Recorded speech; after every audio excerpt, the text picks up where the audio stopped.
Daytona 500. Yeah, we talked about the bump drafting and the pushes. There was a big crash early in the race. A little bit of blocking, a little bit of pushing, and ended up. Brad sort of took some of the Brad was a lot of the responsibility for that was dumped on Brad. Mm-hmm. And I'll tell you this, man, like he's been in these scenarios before. That affects you, I think, mentally. Brad, I called Brad to win the race. But when that happens early in the race, it makes you a little, timid. You don't want to have that happen again. So he's waiting for it, you think, in some part of his mind for that to happen again? No, I think he's just maybe not as aggressive. Dials it back a little bit. Man, he was making some big moves late in the race, though. Oh, yeah. I think you get over that timidness or that lack of aggression. How long, like half the race? Probably stage 2. Yeah. Yeah. He was like, man, I need to be cool. Let's not cause another crash. Yep.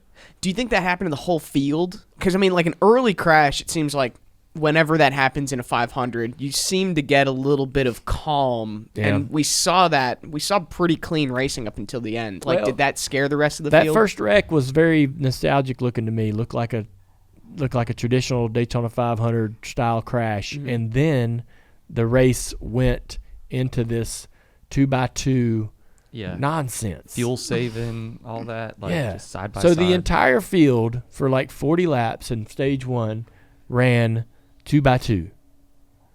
And it was, it was like if you said to, AI, hey, show me the Daytona 500.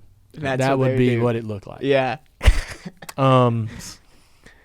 So that was kind of disappointing. I know they're saving fuel. How do you get the fuel saving out of the race? You can't entirely. You just don't know when yellows are going to fall. Yellows are going to fall and present fuel mileage opportunities.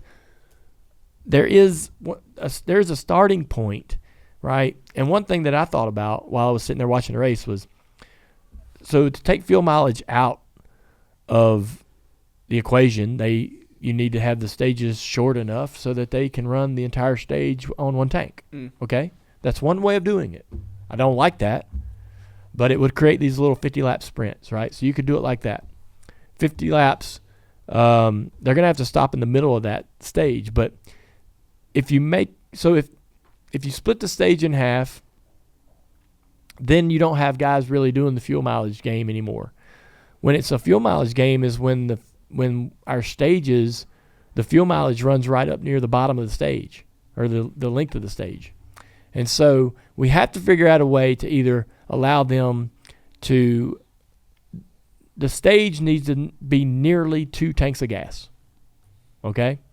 So they're going to run a tank out and then fill up and almost, and complete the rest of the stage and come across the finish line with like a gallon or 2 gallons of fuel. Yeah. Right? Then they're probably not needing to save. Right?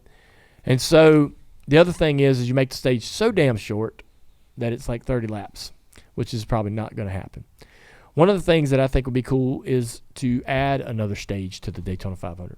But one stage caution at lap 100. So think about it like this. You're awarded points every 50 laps. Like like how they did road courses last year. But there is a halfway caution at 100. I think that might be a balance between what some fans want and what other fans want. All right? And it might take some of the fuel mileage out where guys can race hard. And you're giving them more opportunities to get points during the race, which they do race hard for. Right. Mm-hmm. Every time we get toward the end of the stage, the points are available for the top 10, the racing gets good. Right? Let's have that happen more often. Yeah.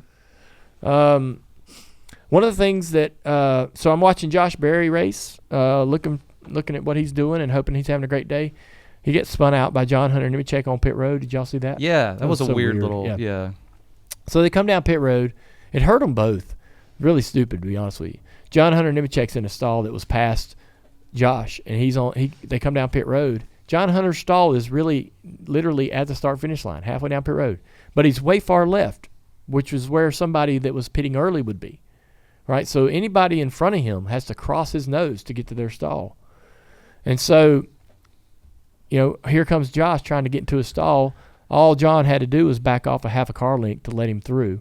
and then he could have went on to his stall. But both of them, they get tangled up. Josh gets spun around, and John Hunter and Barry lose the draft until the next yellow. That was a little frustrating because then Josh lost the lap, never regained it for the rest of the race. They had the big one.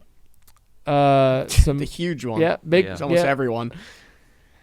A lot of in-car camera and cockpit and driver shots afterwards with replays. NASCAR's doing a great job. This next-gen car gives us so many opportunities, so many camera angles, and that is just going to continue to ramp up. Think about this, man. In the new TV deal, possibly camera in every single car, opportunity for you to look and view the race from every single vehicle in the field.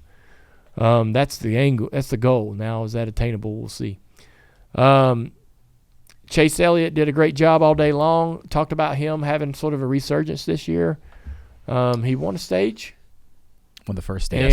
Yeah, so he wins a stage, and I'm like, all right, man, setting the tone for a comeback. Let's talk about the finish. William Byron, Chastain had a drag race for a few laps. Cindric and Chastain. Blimpy. And Chastain. So I'm watching that, right? Down the short chute, coming to the start-finish line, the white flag. Cindric is up the racetrack slightly. There's who's that trying to get underneath him? Corey LaJoie. But Cindric's cutting him off, right? And almost spun himself out across the nose of Corey's car. When the 22 tries to get down in front of Corey, there's a big enough hole for the 1. Chastain takes a run through the middle, and then the 2 drives back up the racetrack. I don't know if he's getting steered by the 7 of LaJoie or not, but Blippy was a little out of control coming to the white. We just gave him a nickname. It's going to stick. Yeah. And he's going to be really excited. Oh, I'm sure. What Christopher happened? Badass. Yeah. Blippy. Chastain made clear and win the race. Yep.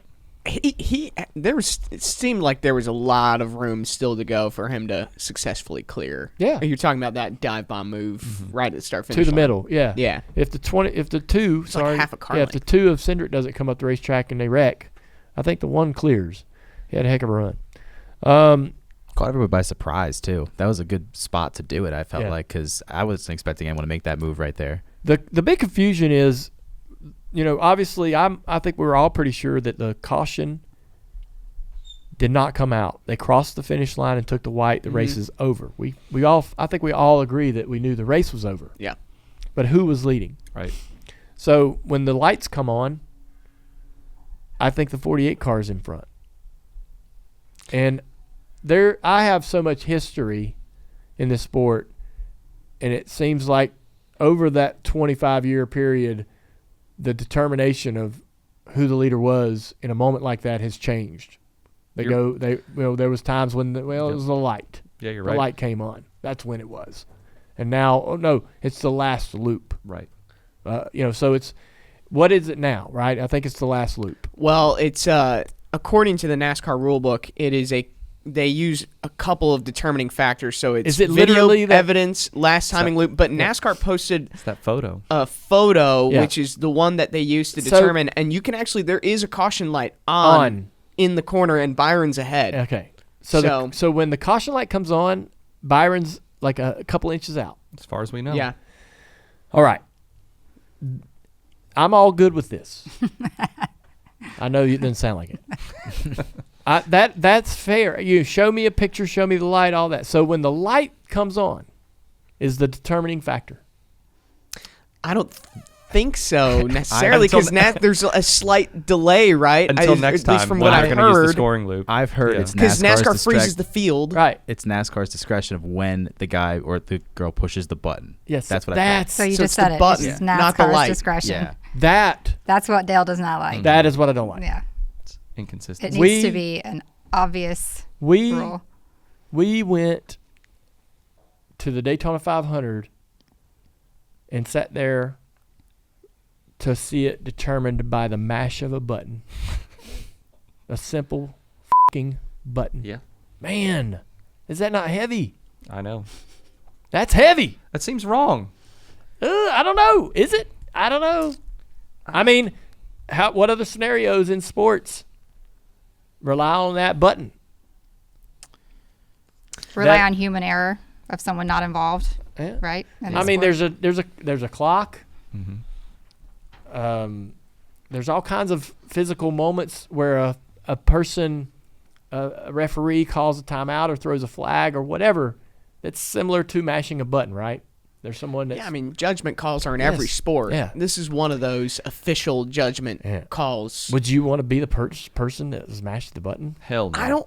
See, here's the thing. I don't even think I that's would. crossing my mind in the moment. I would. You'd be fine with that. I like that power. You'd be like, hey, hey, William Byron, you are the Daytona 500 champion. right now. I would have a quick Don't you trigger think finger. sometimes you'd get distracted I think it's watching? so and reactionary. forget that to would just, also like, happen too. I'd be but- into it. Yeah. What? I think it's so reactionary. They're not even... I mean, they're focused on the 2-car. They're not even looking at the lead, I feel. Sure. Again, I'm speaking Of for course them. they're not. No, I don't. I know they're not going, oh, I want Byron there, button. Yeah. I know they're not doing that. I'm just saying, like, when you get up from the table, right, day is done, do you go sit down and go, damn, I just Influenced. determined Yeah. the winner Yeah. of the Daytona 500? I don't think there's any way to avoid it, but like you said, something just feels off about it. I could, if I had, hit that button just a couple seconds later, Could change history. the 48's leading. Yeah. And Bowman's in that 500 champion. Bowman's in New York calling in. I'll tell you, when you were racing, I always absolutely despised a caution win. I don't care what the scenario was. Yeah. I felt like it was complete bullshit. Like I hear I want you. a couple more laps. All my buddies on my phone were texting me, boo, bullshit, I don't like this. Yeah. That ending sucked. I'm Yeah. like, hey, Dale Earnhardt won his Daytona 500 coming to a yellow and a white flag. Still bullshit. We need a couple more laps. Dude, Daddy might not have won. Yeah, he would. Bobby Labonte It was his time. Bobby Labonte was coming.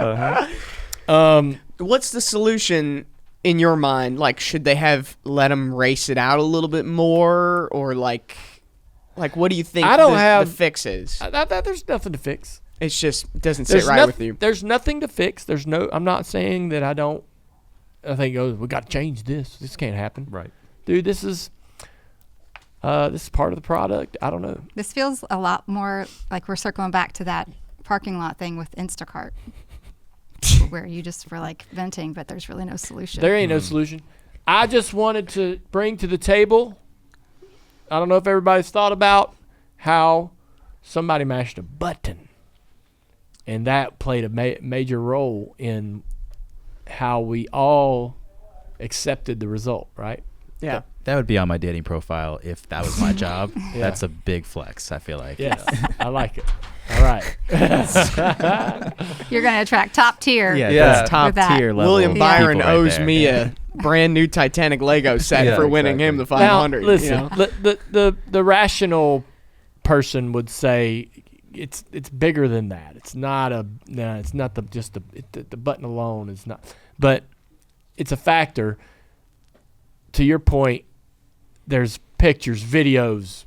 They have technology and things that they can see that we don't see, that we don't get to see.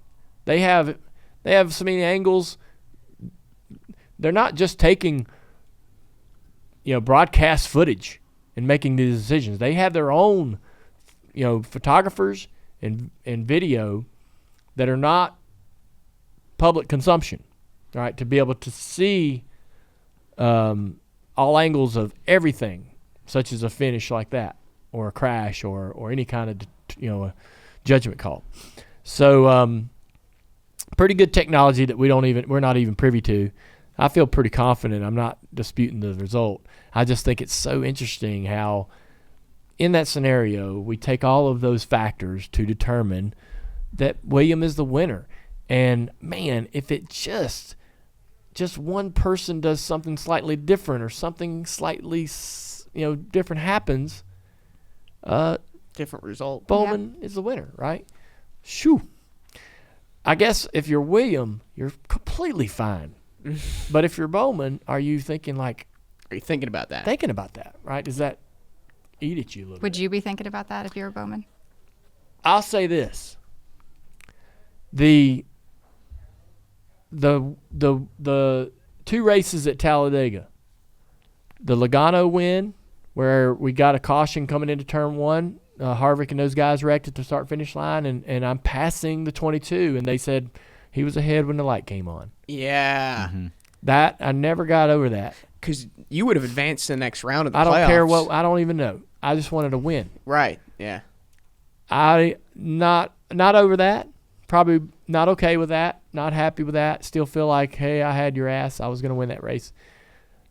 Losing to Jeff Gordon when they threw the cans at his car. I'm passing him. The 25 wrecks, and they determine that Jeff's leading when the 25 begins to crash. So that's the moment of the yellow, right? And it just those are tough to accept when you're on the losing end of it. So if I'm Bowman, yes, this is bothering me. I'm happy for my teammate. I'm a company guy. I'm not going to say anything publicly. I'm not going to do anything stupid and go out and publicly disparage this result because my teammate won, and I love my job. But personally and inside, I'm certain that he's having to stop himself from running it back over and over in his mind. Like what could I have done differently? Well, what if this would happen? What if this person would have done this? And so. But you're not changing the result, just like I can't change the results of my events in my career. But it doesn't mean you have to. You're never going to be okay with it or accepting of it. Second seems like a miserable place to live, especially in that situation. Yeah, for sure. NASCAR did a great job providing a lot of information to the fans on social media and so forth to determine how the decisions they made. I thought that was great. The one thing, so I love NASCAR. And if you come at NASCAR, you're effing with me, right? And so, while I do get critical of them from time to time, I want the sport to succeed, and I want them to win, and I believe in our leaders, right?